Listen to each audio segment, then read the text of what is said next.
आज चर्चा करते हैं हमारे मेहमान से, और मुझे तो उनकी बात सुन के ऐसा लगा कि अगर एमबीए करनी है तो ऐसे व्यक्ति से भी आप अगर 2 महीने भी उनके साथ रहें तो शायद जो एमबीए में 3 साल में आप सीखेंगे वो आपको 2 महीने में शायद सिखाया जा सकता है। Please come, welcome.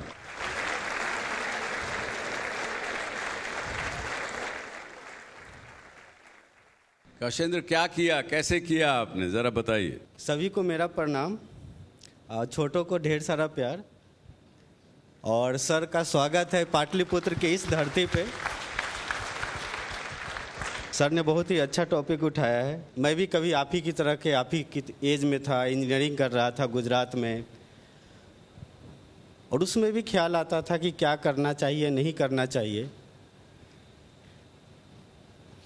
तो सर जो युवा अवस्था होता है, जो हमारा माहौल होता है युवा अवस्था में, समाज का, परिवार का, राज्य का, देश का, वो कहीं ना कहीं आप जो करना चाहते हैं, युवा जो करना चाहता है, उसकी तरफ वो प्रेरित नहीं करता है। आज मैं जो कुछ भी कर रहा हूँ, वो इंजीनियरिंग कर रहा था उसमें भी करना चाहता था, हमेशा से चाहता था कि मैं कुछ भी करूं बिहार आके करूं, अपने प्रदेश वासियों के करूं, क्योंकि एक ही सपना है कि बिहार को विकसित करना है। लेकिन इंजीनियरिंग करने के बाद एमबीए करने गया। उसका कारण था जो कि निधि ने बताया, यू नीड दैट कॉन्फिडेंस। आपके पास अगर वो कॉन्फिडेंस नहीं है, अगर आपके पास एक अच्छी डिग्री आ जाती है तो आपका परिवार, आपका समाज समझने लगता है नहीं, no he has got the knowledge, no he has got that. अब बढ़िया नौकरी मिल जाएगी। बढ़िया नौकरी नहीं, उसके बाद आपकी बात को समाज में और परिवार में काटने वाले लोग कम हो जाते हैं। हमारे दर्शक जो घर बैठे इस कार्यक्रम को देख रहे हैं उनको बताना चाहूँगा कि इस युवक ने ना के IIM अहमदाबाद से MBA डिग्री करके वापस बिहार आए, और आपको मैंने थोड़ी देर पहले बताया था कि बिहार से हर वर्ष 44 लाख लोग, 4.4 million people go out of Bihar to find the jobs. इस व्यक्ति ने वापस आके बिहार में काम करना शुरू किया। किसान का बेटा है इसलिए किसानों के साथ मिलके काम शुरू किया। जो किसान यहाँ पे, मैं तो हैरान,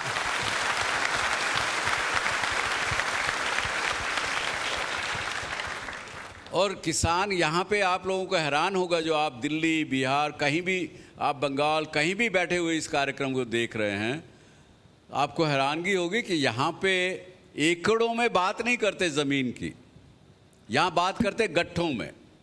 और एक गट्ठा जो होता है 140वां भाग 1 एकड़ का, उतना एक गट्ठा होता है। और किसी के पास यदि 20 गट्ठे, 40 गट्ठे अगर जगह है, वो भी ठीक माना जाता है। अगर किसी को 2-3 एकड़ जगह हो, वो तो बहुत ही अमीर किसान माना जाता है। ऐसी स्थिति में इन्होंने काम करना शुरू किया। आज इनके साथ 15,000 से ज़्यादा किसान साथ में लगे। सब मिलजुल कर के खेती करते हैं सब्जियों की। इनके माता पिता ने, इनके भाई बहनों ने, सब ने इनकी अपोजिशन की कि ये तुम क्या करने जा रहे हो।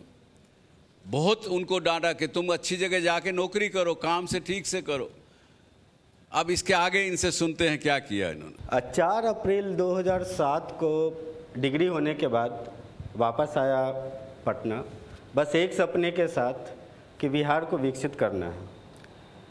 तो उस सपने में लगा कि शुरुआत कहाँ से करना चाहिए। ठीक है, आपके पास डिग्री है, आप IIM अहमदाबाद के गोल्ड मेडलिस्ट हो, टॉपर हो, सब अच्छा है, लेकिन आपको जब अपने समाज को आप देखते हो, अपने प्रदेश को देखते हो, तो वहाँ लगता है कि यू नीड टू अचीव। आपको कहीं ना कहीं से कुछ और स्टार्ट करना पड़ेगा जिससे कि हलचल मचे, जिससे कि लोग आपको नोटिस करें, आपकी बात को समझने की कोशिश करें। तो बचपन से गांव में पला बढ़ा था। मेरा गांव है औंगाड़ी मोहम्मदपुर, यहाँ से 56 किलोमीटर दूर है, एकंगरसराय, इस्लामपुर विधानसभा क्षेत्र में, एकंगरसराय ब्लॉक में, नालंदा ज़िले में। तो बचपन से देखता आया था सब्जी के किसानों को, अपने घर में, पड़ोसी में, सब जगह पे उनकी क्या समस्याएं हैं, कैसे है। तो वहाँ से काम स्टार्ट किया जी कि चलो हम लोग सब खेती कर रहे हैं, अब 2 रुपया कमा रहे हैं, इसकी जगह 3 रुपया कैसे कमाए। अगर 2 रुपया प्रॉफिट हो रहा है तो 3 कैसे होगा। इन्होंने गारंटी किया जो किसानों, क्योंकि शुरू में रेजिस्टेंस था कि नहीं साथ में जुड़ेंगे, इन्होंने उनको गारंटी किया कि देखो भैया, जो तुमको आज कमाई हो रही वो मेरी सबसे मिनिमम गारंटी। जो प्रॉफिट ज़्यादा आएगा तो हम साथ में बांटेंगे। कि किसानों के बीच चर्चा स्टार्ट किया कि हमें अगर अधिक पैसा चाहिए तो हमें कॉस्ट ऑफ प्रोडक्शन भी कम करना है और साथ में ज़्यादा प्राइस लेना है। अब ज़्यादा प्राइस कैसे मिलेगा? दुनिया जो है लक्स साबुन का पैसा अधिक देने को तैयार है, लेकिन आपके घर में साबुन बिना रैपर का है, उसका पैसा ना मिलेगा। तो आया कि कैसे हम अपने प्रोडक्ट का, जो कि MBA में सीखा था बहुत अच्छे से आए अहमदाबाद में, कि किस तरह से ब्रांडिंग किया जाता है, किस तरह से पोजीशनिंग किया जाता है। तो उनके प्रोडक्ट को लेकर के ब्रांडिंग एंड पोजीशनिंग स्टार्ट किया। समृद्धि के नाम से आज ये इंडिया के कम से कम 5 शहरों में बिकती है ये सब्जी, और उसको लेकर के हमने स्टार्ट किया इसको। एक तरफ तो किसान थे, दूसरी तरफ कम से कम 9 महीने हमारी टीम ने लगाया सब्जी किसानों के बीच में, सब्जी बेचने वालों के बीच में। तो जितनी खराब हालत हमारे किसानों की थी, उतनी खराब हालत जो पटना में और दूसरे शहरों में आप रोड के किनारे सब्जी बेचते हैं उनकी थी। 16 से 20 साथ में सब्जी यूज करने वाले लोगों को भी बड़ा खराब सब्जी मिलता था। हाँ, यानी पेस्टिसाइड केमिकल से भरा हुआ सब्जी, बिना कोई ढंग का ग्रेड किया हुआ। तो 16 से 20 घंटे जो हमारे रोड के किनारे सब्जी बेचने वाले अमूमन काम करते हैं, उनकी सबसे बड़ी जो समस्या थी कि वो उधारी पे सब्जी लाता है, इसके कारण 90 रुपये की जगह 100 रुपये लौटाना पड़ता है। तो उन सारी चीज़ों को समझते हुए उनको भी एक मंच पे लाया कि जो सब्जी जो अब है किसान के पास से टूट के आएगा, उसका सॉर्टिंग ग्रेडिंग होगा जी, पैकेजिंग होगा, बिल्कुल बार कोडेड स्टिकर लगेगा।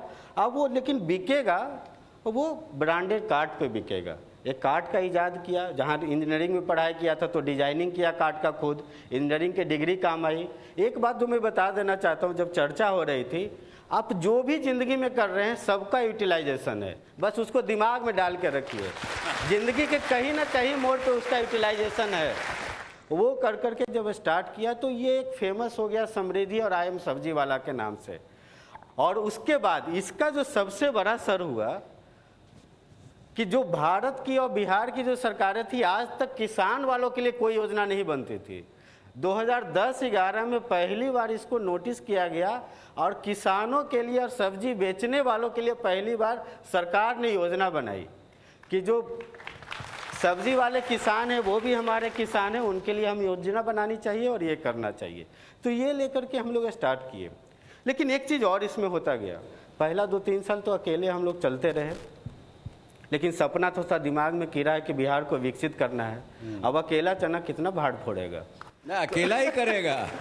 देखिए जब भी करेगा काशेंद्र अकेला ही करेगा। हाँ हाँ, तो उस बहुत ज्यादा अकेलेपन को दूर करने के लिए जब हम लोगों ने स्टार्ट किया तो बहुत सारे लोग आए, उसमें से 2-3 साल में कई लोग निकल के चले गए, क्योंकि जो बिहार के लोग हैं वो जानते हैं बिहार की अपनी परेशानियां हैं। हम लोग यहाँ सर एक शब्द यूज करते हैं, रगड़। हम लोग कहते हैं यहाँ बहुत रगड़ है, इतना रगड़ है या तो आप चमकोगे या छिला जाओगे।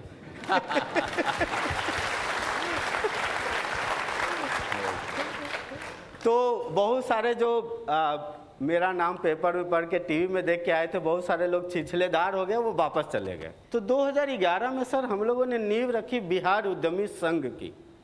आज बिहार उद्यमी संघ में 10,000 से ज़्यादा मेंबर हैं, और जहाँ पे आप जैसे यंग लोगों के बीच हम लोग कार्यक्रम करते हैं और उनमें से बीच उद्यमी बनाते हैं। और अभी आप लोगों ने सुना होगा बिस्कोमान टावर में सरकार पिछले 10 साल से कोशिश कर रही थी कि यहाँ IT इंडस्ट्री आए। अभी सर 32 आप जैसे युवा वहाँ पे अपना सॉफ्टवेयर कंपनी खोलने जा रहे हैं बिस्कोमान टावर पटना में। अब ये बताइए आपका आगे क्या, what is your ultimate goal? 5 साल बाद सर एक लक्ष्य रखा है हमने सर, कि 5 साल में 1 लाख उद्यमी बनाएंगे बिहार में। अरे वाह, 1 लाख उद्यमी बनाएंगे।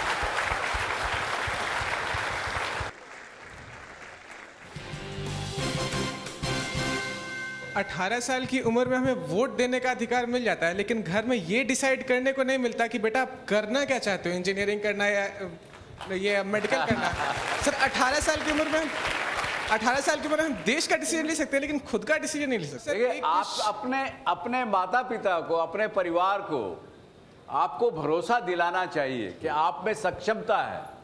देखिए आज भी मेरा बेटा 40 वर्ष का हो गया, लेकिन मुझे फिर भी वो लगता है कि बच्चा है, गलती करेगा। उसके ऊपर भी निर्भर करता है कि वो कितना मुझे भरोसा दिला सके कि वो अपना निर्णय लेने में सक्षम है।